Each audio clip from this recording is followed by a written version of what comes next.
Welcome back. Thanks again for joining us for another episode as we continue studying through the Word of God together. We're glad you're with us and hope the next few minutes will be a help as we look into the book of Hebrews. If you're following along with us in the Scriptures, we've been going through the book of Hebrews, and we are in chapter 4 as we're walking section by section, verse by verse through the book of Hebrews, learning a lot. Remember, the book of Hebrews, we're not really sure who the author is. Many would claim, if they had to put a name to it, be the Apostle Paul, and there's some just as staunchly who disagree with that. What we do know, it has been given to us by God, written likely to the Roman church, and very straightforward in a lot of its point of view, but a lot of it is speaking of Jesus, and he is greater. In a little bit, next episode, we'll talk about him as our great high priest, or at least one section, begin to talk about that idea. But in this section, we're going to talk about the idea of finding rest in Jesus. And we've been, to an extent, that's been going through the last couple episodes as we've been looking at this aspect where he is talking of the people who had missed out on rest due to their disobedience. And so he's kind of concluding that thought, coming to this end thought with this idea of rest and really the benefit of being embraced in that rest. Now, just for context sake, he's not speaking of the final rest. You know, the idea that if we put our faith in Jesus, we know we're saved.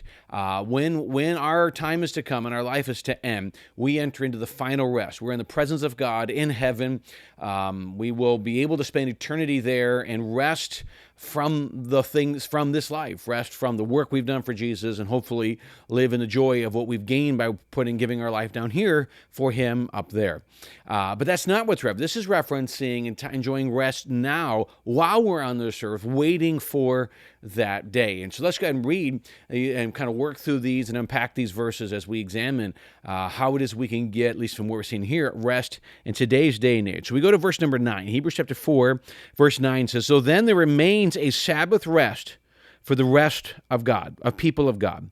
For whoever has entered God's rest has also rested from his work as God did from his." And we see goes back to the reference of creation, where in the seventh day of creation, God rested. Now, one of the things we think is important, you will recognize that in the Old Testament, one of the 10 Commandments was that they were to take the Sabbath day and keep it holy. At that point, it was Saturday.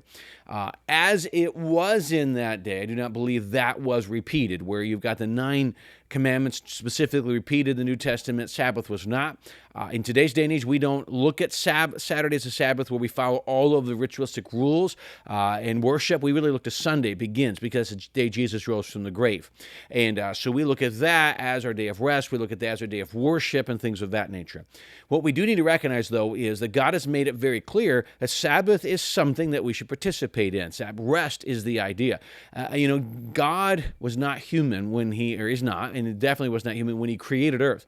So when he rested on the seventh day, he wasn't exhausted from all the work he had done. He was just resting. And the idea of resting is more than just, I'm tired, I need to stop. The idea of rest also gave the idea of enjoying the works of your hand.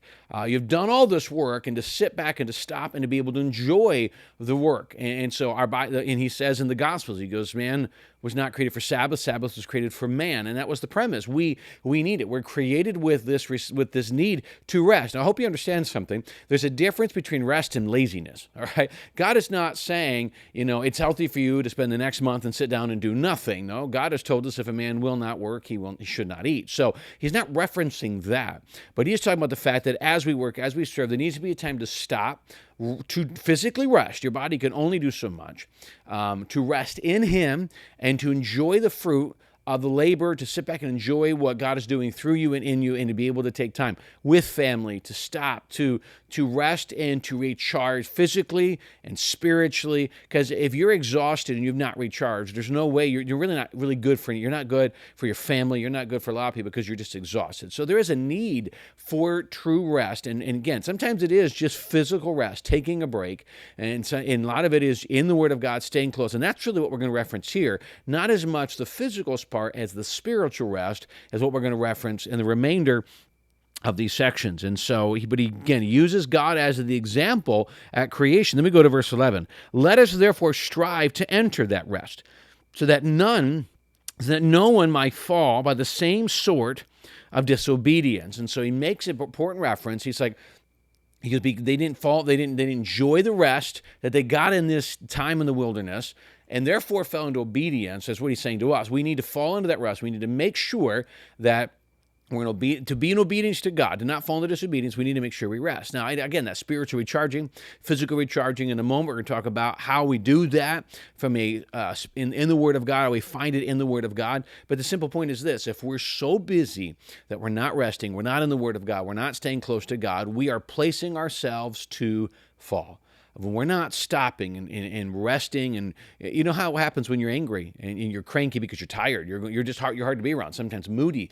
You can't be everything you need to be for the people you're supposed to minister. Whether it's your family, whether it's someone at church, whether it's just your spouse. How can you do that if you're angry and cranky? If you're not resting physically, spiritually recharging, as we'll look at in more detail. That's what he's talking about here, to get in that rest. And he simply says, if you're not embracing in that rest, you are likely to fall into disobedience. You are easier to fall into temptation. You're a greater target of Satan and his army. And so the important part is to be in rest. And then he gives some specifics of what he means by that in this context. He goes to verse 12.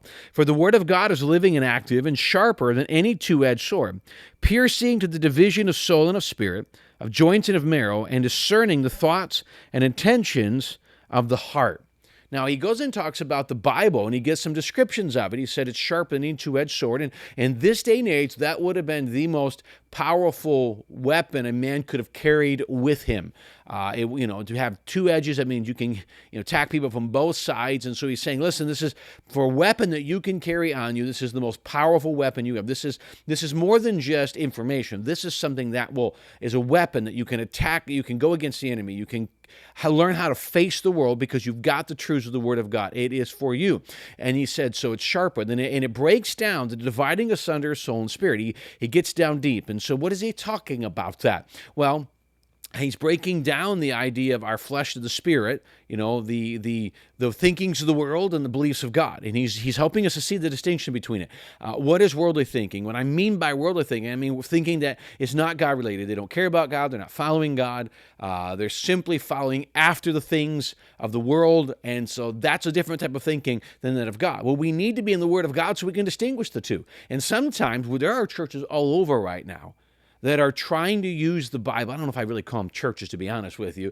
There are people who claim to be pastors and claim to have churches that are using the Bible to push things that Bible clearly say are wrong and are sinful. True study of the Word of God will help you to discern what is right and what is wrong. And I don't care what title they have. I don't care what ordination they have. If they're twisting the Bible to get their point out, they're in sin. They're wrong. And frankly, in a lot of occasions, I'm not even sure they're truly followers of Jesus, are truly saved. And I know it's a strong point, but I believe that because Satan's going to send deceivers as religious leaders in these days.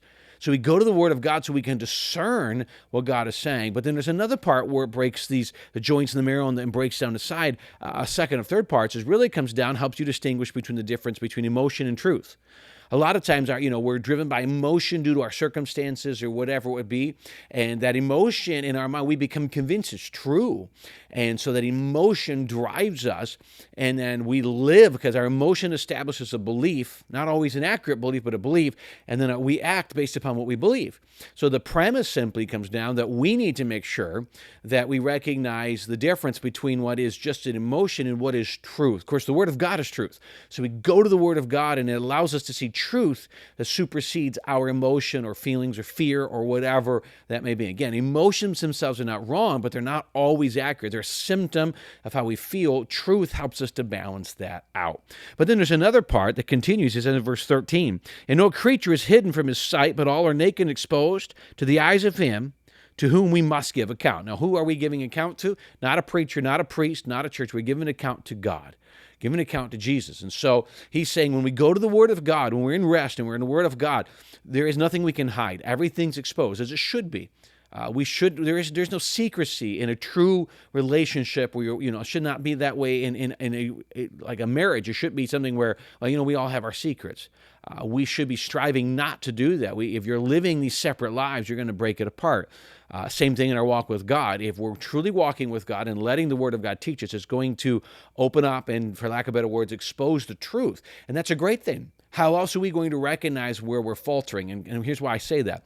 Most people do not recognize their own weakness. Most people do not recognize their own faults or failures for a myriad of reasons. And simply, for a lot of people, if I recognize it, then I would change it. I need the light light of the Word of God. I need the truth of the Word of God to help me to see things that I otherwise would miss. And in that, that's where I find growth. And that's where I find rest. I find rest because I'm in a place where there's truth. I'm in a place where I know that what I'm looking at is honest and that the person I'm accountable to, the one who wrote me this and gave me this Bible, loves me and wants the best for me. And in that truth, the truth will set us free. And that's one of the great, and it is every aspect of our life. The truth will set us free. So we may be captive to sin or captive to the lies of the world. The Bible will set us free. And that's all part of being, if we're not taking time in rest, in with God, walking in that, we will find ourselves running sometimes with our opinion, sometimes with the thoughts of other people. We need truth, which helps us, but we got to stop and be in that rest so we can recognize that truth. Well, I hope that's a help. I hope we recognize that it's more than just, well, I got to do my devotions. There is a life-altering process in the Word of God that comes from the Word of God. That's why we read. That's why we get involved in small groups, Sunday school classes, in church learning. We allow other people as they're studying to teach us. Because the Word of God is that thing that helps us to see what we need and grow, and that we can become more and more like His Son, which hopefully is your ultimate desire. Well, I greatly appreciate the wonderful privilege you give to me to be part of your day. Hope you stick with us as we will continue to work our way through the book of Hebrews. Again, thanks for joining us today. Look forward to seeing you again next time.